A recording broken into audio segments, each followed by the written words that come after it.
Ini mungkin mobil yang superior untuk sekelasnya, bahkan bisa di atasnya aja hampir bisa kalah sama ini. Ini adalah Suzuki Fronx.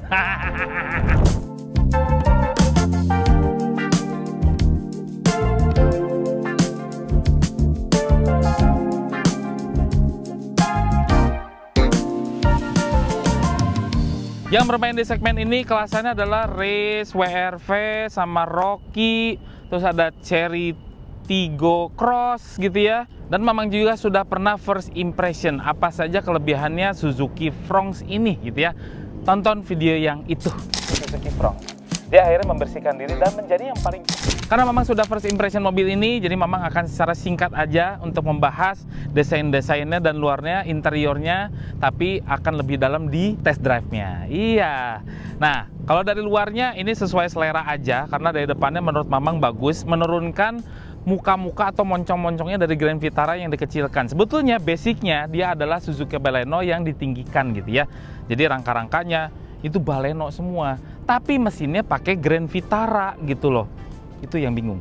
Mobilnya kecil, pakai mesin yang gede kayak Grand Vitara. Iya. Nah, ini ada DRL di atas 3 titik. Jadi sekarang ada trademarknya. Kalau Suzuki itu ada 3 titik gini. Kalau dari jauh, oh 3 titik berarti itu Suzuki gitu ya. Terus di sini juga LED headlampnya juga dan termasuk terang gitu ya. Grill-grillnya ini hitam-hitam saja, cuman ada beberapa yang memang nggak suka, nggak beberapa, cuman satu aja. Ini chrome-nya kentara sekali, ya memang ini dari desain India juga gitu ya. Jadi harap maklum kalau orang India memang suka chrome yang mengkilat-mengkilat, yang buricak-burinong gitu suka. Moncongnya bagus, pinggirnya ada beberapa yang suka, ada yang enggak. Mungkin salah satunya menurut Mamang, ada beberapa yang nggak suka di wheel arch gini. Ini terlalu besar banget wheel arch-nya dengan ban yang terlalu kecil. Padahal ini adalah velg 16 yang tergolong besar juga profil bannya. 195/60 ring 16. Belakangnya rem tromol, depannya cakram. Jadi namanya Suzuki dari dulu Mamang udah tahu itu ya. Jadi kalau mobil Suzuki itu nggak bisa dibuat standar, dilihat standar itu nggak bisa. Harus ada yang dirubah sedikit, seperti mungkin velgnya ini diganti depan, belakang, jadi pakai model rally look gitu ya misalkan. Terus fitmentnya dibagusin, udah pasti keren banget Fronx. Dari sini aja. Sedangkan dari sini, ini adalah model, kata Suzuki ini adalah model coupe SUV. Karena di sini roofnya itu ke belakang, sloping roofnya semakin menurun gitu, jadi kayak coupe gitu kesannya. Sini juga ada roof rail, Mamang suka. Ini siap adventure gitu ya mobilnya. Udah dipakein apa namanya? Bagai roof box gitu di atas. Ini cocok banget. Bawa-bawanya seperti crossover. Ini ada cladding-claddingan gitu ya. Buka pintunya model tarik seperti ini. Udah keyless entry juga. Dan di sini spionnya ada LED-nya berwarna hitam. Sebetulnya nice sih Fronx buat untuk Suzuki ini masih cocok dengan selera Indonesia. Dimensinya juga mirip-mirip seperti Baleno gitu ya. Di bawah 4 meter, 39 something-something. Ya sama seperti kelasan-kelasan ya. Cuman yang perlu Anda tahu, ini radius putarnya paling kecil di kelasnya yaitu 4,8 meter. Yang lainnya udah 5 ke atas, 5,1, 5,2. Ini adalah yang terbaik radius putarnya. Lampu belakangnya, nih lihat, sudah memanjang gitu, seperti ini ya. Jadi crossover yang modern, udah LED semua. Ada lampu kucingnya di bawah, antena hiu, topi belakang, turbo lamp, rear defogger, wiper, sensor parkirnya sudah lengkap. Terus Fronx ini memang dibuatnya sporty, tangguh, kekar gitu ya. Makanya di bawahnya pakai bumper-bumperan yang seperti ini, yang sporty gitu. Bukan ke arah elegan, ini sporty ini sih. Iya. Fronx hybrid, karena ini malah hybrid gitu. Terus ini adalah model yang SGX. Nah, model-modelnya itu ada 3 sebetulnya. Ada SGX Hybrid, ada GX Hybrid, sama GL yang non-hybrid. Yaitu jatuh ke Anda semua, pengen yang hybrid atau yang non-hybrid. Sekarang lihat bagasinya. Nih, bagasinya sebetulnya luas gitu ya. Tapi luasnya tuh luas ke dalam. Ini dalam banget. Nih lihat tangan Mamang. Nih ya, begini ya. Nih, segini dong dalamnya. Yang lain tuh udah flat floor gitu. Kalau ini masih model ke dalam. Dan di dalam sini juga masih ada tempat untuk ban. Ban serepnya full size kaleng. Tuh, lega sekali. Untuk ukurannya yang di bawah 4 meter, iya. Nih, ada tempatnya menyimpan, dongkraknya ditutupin, ada lampunya. Terus kalau masih kurang, pelipatan bangkunya 60-40. Tapi sayangnya memang tidak flat floor. Menurut Mamang, flat floor atau enggak itu tergantung selera aja. Kalau flat floor itu lebih gampang untuk nyimpan barangnya, tapi ini kelebihannya adalah dalamnya lebih luas, sama aja. Jadi kalau mau bawa koper gede, bisa masukin ke dalam sini, masih bisa. Gitu. Kita duduk di dalam, dan ini kursi depannya udah diset untuk Mamang, tingginya 172 cm, punya kelegaan 7 jari, lumayan. Headroomnya segini. Ini padahal sloping roofnya ke bawah, cuman headroom masih tetap asik, ya. Nah, naikin dulu. Nah, ini duduknya enak. Memang jok belakang ini agak sedikit tegak, cuman masih nggak masalah karena sepatu Mamang, kaki Mamang yang super besar ini 46 size-nya masih bisa selonjoran kayak gitu. Jadi paha tuh tersangga dengan baik, kursinya enak, empuk gitu ya. Ini paling empuk dari semua kelasannya, ini paling empuk. Terus agak nggak demennya warnanya, ya perpaduan warna hitam dan coklat brown kayak gini. Kalau kena matahari enggak sih, cuman kalau malam bagus. Tapi kalau kena matahari enggak. Mending sekalian itemin aja menurut Mamang. Nah, di sini ada 3 buah headrest, jadi untuk 3 orang. Kalau di tengah gimana Mang rasanya Mang? Nah, lebih empuk lagi. Jadi di kiri dan kanan enak, di tengah ini walaupun agak sedikit naik, tapi bahan yang dipakai dia ngeblesek gitu loh. Tuh lihat empuknya kayak gimana. Ditekan dikit aja udah ngeblesek tuh. Kebayangkan empuknya jok ini. Tempat penyimpanan lumayan banyak di sini. Jadi di pintu sini ada bottle holder, di belakangnya juga bisa nyimpen-nyimpen lagi. Terus di sini ada tempat nyimpen handphone. Ada tempat lagi di sini, cuman sayangnya di sebelah kanan nggak ada ya, sebelah kiri doang. Terus di belakang sini juga ada, gitu. Ada nampannya nih. Terus kalau mau ngecas, ini dia. Ngecasnya nggak usah rebutan. Di sini ada USB-A, USB-C juga ada tuh. Tuh, lengkap. Udah update nih.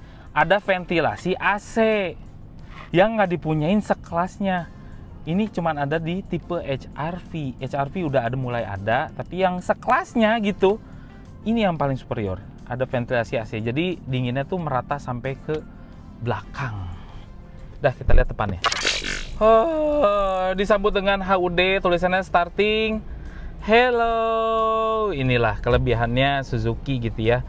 Dashboardnya Grand Vitara ada Baleno. Baleno itu benar-benar kayak unisex juga, cuman lebih ke arah ke ceweknya. Kalau ini tuh unisex banget, bisa cowok bisa cewek. Kalau Grand Vitara itu dashboardnya bentuknya untuk cowok.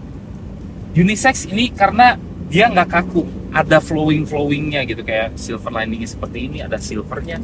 Ini warnanya memang kurang demen ya sebetulnya, ada nggak nyambung gitu loh. Coklat, terus ke bronze, terus ke silver. Selera siapa ya? Jadi kalau coba dihitemin aja yang sebelah sini, hitemin itu lebih nice gitu. Hitam aja, ya atas-atasnya keras. Bahannya tuh kuat gitu kalau Suzuki itu ya. Nah, di depan Mamang ini udah ada yang namanya HUD. HUD-nya itu bisa beberapa mode juga gitu. Ada yang mode untuk monitoring baterai, ada yang kelihatan RPM-nya, ada yang untuk ADAS-nya, ada yang untuk sederhana cuma speedometer doang. Terus ada yang keiritannya berapa, itu bisa ada tertampil di HUD. Yang nggak bukan hitam putih aja, ini berwarna. Tapi kalau nggak suka dengan HUD ini, itu bisa kita tilep. Bisa tertutup lagi, keren sekali. Head unitnya nih ya, head unitnya mungkin ini ya ada juga yang sama kali, 9 inch, udah ready wireless CarPlay dan Android Auto. Android Autonya memang masih dicolok ya, tapi yang penting Apple CarPlay ya udah wireless. Dia udah 6 speaker juga, suaranya so-so, itu memang harus di-upgrade, treble-nya harus dinaikin lagi, jadi kurang lah, masih kurang walaupun 6 speaker. Cuman yang memang suka dari head unit yang dari Suzuki ini lengkap, nggak hanya urusan entertainment, Android Auto dan wireless CarPlay, dia ada urusan untuk per MID-an atau data-data mobil tuh tertampil di sini. Nih ya. Kayak misalkan aliran energinya bisa kelihatan, monitoring baterainya lagi ngisi atau lagi lagi ngasih tenaga ke mesinnya. Terus ada kecepatan rata-rata, aliran energi, balik lagi kehematan bahan bakarnya, wireless chargingnya itu kelihatan. Terus di sini pengaturan buka pintu gitu ya, modus saat AC stop. Ini yang paling nggak ngerti dari Suzuki nih. Standar ekonomi nyaman, padahal AC-nya mati semuanya. Kalau lagi idling stop. Nah, di sini adalah notifikasi ya, misalnya pintunya tuh masih terbuka, ini ke dalam keadaan jalan ya. Rem parkirnya masih ke engage gitu ya, sabuk pengamannya belum dipakai, ada semua. Kalau ini ada peringatan, cek engine-nya, abnormal transmisinya, misalnya ada sesuatu, airbag-nya, ABS, ini kelihatan semua di sini. Oke. Nah, ini head unitnya memang suka dan lumayan gegas lah. Urusan per ASEAN lengkap sekali. Di sini sampai ada heaternya di atas 32 derajat coba. Nih. 27, 28, 29, 30, 31, 32 high. Masih ada heaternya. Ini turunan dari mobil India yang lainnya. Ini masih ada bisa heater ya. Semburannya juga lengkap sampai ke kaki, sampai ke front defogger. Rear defogger juga udah ada, auto AC juga udah ada. Speedonya, modelnya jarum-jarum memang masih suka. Ada tachometernya, terus apa nih? Fuel gauge. Temperatur mesin masih ada. Dan di tengah sini adalah MID. Yang dipindahinnya dari tombol sini nih. Bukan dari setir dan bukan dari manapun tuh.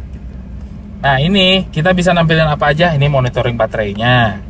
Terus speedometer, adas-adasnya. Nih kelihatan average fuel ini keiritannya berapa gitu, range-nya dengan bahan bakar yang tersedia. Terus ini data-datanya, keiritannya berapa kelihatan di situ. Ini waktu berkendara kita nih. Terus ini idling stopnya, kita udah berapa lama dan bisa menghemat berapa liter gitu. Ini 2 liter nih, selama 4 jam aja udah bisa menghemat 2 liter bahan bakar ya, sedikit sih. Jam digital, analog, terus gravity sensor, ini G sensor ya, kita membelok kiri kanan tuh kelihatan di situ semuanya. Terus torque and powernya, acceleration brake-nya ini bisa kelihatan di sini tuh. Kalau kita ngebrake, seberapa dalam kita ngebrake kebaca akselerasi tuh. Ini hebatnya Suzuki. Dah, lengkap loh, lengkap banget tuh nama ini. Mamang suka sekali duduk di depannya Suzuki Front. Kelihatannya dia mengarah ke supir semua. Joknya tuh empuk banget, lihat ini. Mama nggak pakai tenaga, lihat. Empuk sekali, jadi pantat kita tuh kayak ngeblesak udah gitu. Si side supportnya juga empuk gitu, enak jadinya duduk lama-lama di sini. Cuman warnanya aja sih yang kurang ya. Pengaturannya dia masih manual, Mamang lebih suka manual. Kenapa? Nggak banyak maintenance nantinya. Ini ada head adjuster secara manual. Terus juga ada maju mundur, terus sandarannya reclining, ada 6 way. Tapi duduknya juga udah oke banget karena ada tilt steering teleskopik, udah dikasih gitu, jadi enak banget. Setirnya model kulit seperti ini, ada pedal shift-nya, ada tombol-tombol kesarangan sebelah kanan untuk urusan ADAS dan cruise control sebelah kiri itu untuk urusan entertainment. Nah, di sini juga ada tombol teleponi dan urusan centeringnya juga. Nah, jadi mobil ini walaupun harganya terjangkau gitu ya, dia punya ADAS yang lengkap seperti adaptive cruise control dari 0 km atau all speed. Jadi kalau kita macet-macetan, ini udah bisa ngikutin kendaraan yang depan tanpa ngegas atau ngerem, atau kecepatan tinggi itu udah engage bisa. Terus dia udah punya semi autopilot yang dia mengikuti marka jalan, atau bilangnya lane keeping assist, atau bilangnya juga lane centering keeping gitu ya. Kalau bahasa Suzuki nggak tahu apalah, itu banyak istilahnya. Pokoknya udah bisa ngikutin marka dan itu halus. Nanti Mamang coba juga. Dia udah ada juga wireless charging di bawah sini. Yang lainnya tuh belum memadai. Gitu ya. Yang sini juga udah ada USB-A sama power socket 12 volt dan lengkapannya apa lagi ya? Nih Mamang bicara tentang tempat nyimpen-nyimpen. Tempatnya menyimpan di sini banyak, ada bottle holder, di belakangnya juga masih bisa nyimpan lagi, 2 cup holder, buat nyimpan lagi di sini, buat nyimpan lagi di sini, bawah sini juga masih bisa naruh-naruh lagi, banyak, atas, Tuh vanity mirror ini sebel nih. Kenapa harus satu? Terus di sini manual day and night. Hai. Ini urusan kamera-kamera ada di sini nih. Kamera depan ya. Oh ya, ini di sini juga ya, sebelah kanan itu banyak tombol-tombol. Mamang seneng banget sama tombol fisik. Ada tombol HUD, jadi untuk ngaktifin HUD, itu pengen ada atau enggak. Ada tombol kamera, kameranya tuh 360, bentuknya telur. Tuh kayak gitu ya, keren banget ya. Tuh, wow. Atau kalau mundur, itu bisa dari satelit juga tuh, dari atas, ke depan, gitu ya, atau samping. Tuh kelihatan banget ya. Ih kerennya. Cuma memang kualitasnya nggak begitu bagus-bagus amat ya. Yang penting ada. Terus di sini ada traction control juga, ada swaying juga. Di sini kalau misalnya keluar marka jalan dia mengintervensi si setirnya supaya masuk lagi. Kalau micro step ini sangat membantu. Terus juga ada forward collision juga udah ada. Terus idling stopnya bisa diaktifkan atau dinonaktifkan sama sensor parkir. Ada manual leveling adjustment untuk headlampnya juga ada di sini. Ini memang India sih. Lengkap. Oke, sekarang kita bahas si mesin. Ini pakai mesinnya Grand Vitara. Keren loh. Jadi ini pakai mesin K15C. Persis banget. Cuman udah dicuning ulang sama Suzuki, makanya dia tenaganya lebih rendah biar efisiensinya makin tinggi. Speknya itu 100 HP dengan torsi 135 Nm yang terbagi ke roda depan dengan transmisi 6 speed automatic konvensional. Ini yang memang suka. Mesinnya udah dual jet injeksi. Iya, seberapa irit ini memang harus melakukan uji boros ya sama Mamang lagi ya. Udah lama ya nggak ngetek uji boros. Wah, seberapa irit sih Mamang nggak tahu. Tapi Grand Vitara aja kemarin Om Obi bersama teman-temannya dari Jakarta ke Lampung balik lagi itu menghasilkan 119 dengan rute kombinasi. Ada macet-macetan juga, ada jalan tolnya juga. 119. Untuk yang mild hybrid itu hebat. Ini kan lebih enteng lagi ya mobilnya. Ini harusnya lebih irit. Sekarang kita test drive. Yes. Gimana rasanya Suzuki Fronx, Mang? Ini Mamang bakal ceritain dari posisi duduknya dulu. Enak gitu ya. Saya supportnya empuk-empuk, joknya empuk, posisi duduknya enak, ada tilt steering teleskopik, udah gitu ada HUD-nya lagi. Lengkap. Visibilitas ke depannya juga bagus, pilihan A-nya tergolong kecil, nggak ngehalangin sama sekali. Spionnya cukupan. Nggak terlalu gede, nggak terlalu kecil. Biasanya kadang-kadang Suzuki kayak di Grand Vitara spionnya tuh kayak gedean. Kalau ini tuh udah pas. Pandangan dari kiri ke kanan juga oke. Handlingnya gimana Mang? Untuk sebuah crossover, karena ini adalah basicnya Baleno, masih oke juga. Cuman terbilang bagus banget nggak setajam Honda HR-V juga enggak. Cuman ini udah sangat cukup. Shock breakernya empuk atau keras Mang? Ini yang Mamang suka dari Suzuki Fronx. Suspensinya empuk. Udah gitu dia ada teknologi apa namanya? Noise vibration harness itu rendah, dibuat serendah mungkin. Jadi getarannya itu nggak ada. Traffic noise-nya juga bagus, kekedapannya juga bagus. Suara ban yang ke dalam juga nggak berisik. Ini untuk kekedapan kabinnya ya, Mamang nilai 8 dari 10. Bagus loh untuk Suzuki Fronx. Ini biasanya kalau mobil empuk ya, itu ada yang dikorbankan. Jadi kayak lebih limbung, tapi tidak terjadi di Suzuki Fronx. Ya ini kan mobil kecil ya, nggak seharusnya dia sampai 170 km per jam gitu mulia-mulia. Enggak, dia bukan seperti itu, dia kan tipenya adventure. Nah ini wajar-wajar aja, misalnya di 100-an kita meliuk-liuk, itu masih enak, stabil, nggak ada gejala limbung.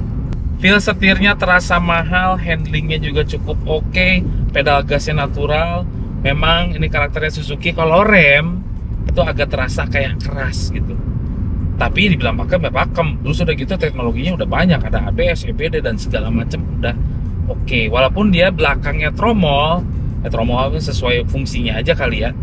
Orang truk aja masih pakai tromol, pakem-pakem aja. Ini juga pakem. Jadi bukan berarti rem cakram itu lebih baik pengeremannya daripada yang masih tromol. Nggak, Mama nggak ngebelain Suzuki ya. Kita tidak dibayar oleh siapapun dan apapun yang terlihat pada video ini. Yang Mamang suka lagi adalah ADAS-nya. ADAS-nya lengkap, smooth, pintar menjaga di tengah. Ya memang kalau untuk ngeremnya agak sedikit gagu, sedikit ya. Kalau orang yang nggak sensitif sih nggak bener-bener nggak kerasa. Cuman smooth. Ya kita coba ya, ini lagi penuh mobil di mana-mana, nyalain aja.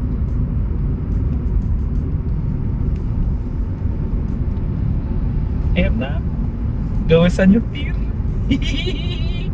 Udah disetirin sama mobil yang harganya oke banget gitu ya. Nah, biasanya kalau ADAS seperti ini gitu ya, kita pengen matiin aja lane centeringnya dan segala macem. Tapi di sini tuh gampang sekali. Tombolnya tombol fisik semua. Kita pengen matiin lane centeringnya aja, tapi adaptive cruise-nya masih bekerja, bisa. Nih, tuh masih ngejaga, nggak usah ngerem ngegas gitu. Terus kalau masih pengen disetirin ya oke, nyalain aja, gampang sekali. Terus ada swaying. Swaying itu kalau kata Suzuki, kalau misalnya kita keluar marka jalan, setirnya diintervensi supaya masuk lagi ke dalam. Kalau ada yang microslip, ini sangat terbantu. Tuh ya, tuh ngeremnya halus, ngegasnya juga oke, nggak terlalu kita ke bawah gitu, nggak. Oke banget ini ADAS-nya. Untuk harganya ya.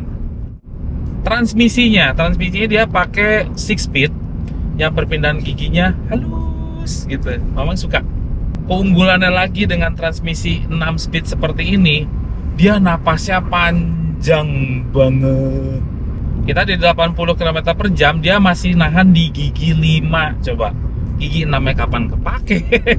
Jadi kalau kecepatan 100 km per jam gitu ya, kalau RPM-nya masih rendah, coba di 100, kita buktikan RPM-nya berapa. 2000 RPM dong. Inilah yang membuat mobil ini menjadi irit. Tapi memang harus diuji sih. Tapi menurut MID ya, jadi untuk pemakaian kombinasi tadi dipakai shooting ya, diem, pakai shooting diem, mobilnya nyala. Itu masih bertengger di 13 km per liter. Irit nggak? Ayo. Mobilnya diem loh. Dia nyalain mesin, mungkin ada 1 jam, dia nyala, diem, parkir gitu. Karena kita lagi syuting. Masih 113. Jadi fungsinya mild hybrid itu buat apa, Mang, sebetulnya? Mild hybrid itu sebagai ngiritin juga, nambah tenaga juga ya. Jadi gini, mild hybrid yang di Suzuki itu berfungsi untuk ketika kita melakukan akselerasi, tenaga bensinnya, tenaga motor bensinnya gitu ya, itu nggak terlalu berat untuk ngail tenaganya, dibantu sama motor elektriknya gitu loh. Cuma gitu aja fungsinya, membuat konsumsi bahan bakar bensinnya menjadi lebih irit karena terbantu oleh motor listriknya. Yang kedua, fungsinya adalah untuk menstarter mobil ketika idling stop. Ya, itu aja mild hybrid. Sekarang memang nurunin dulu videografer dan segala macem, mau ngetes 0-100-nya sekencang apa nih mobil. Kita nggak pakai mode apa-apa, langsung mode normal aja. 0-100 ya. 1, 2.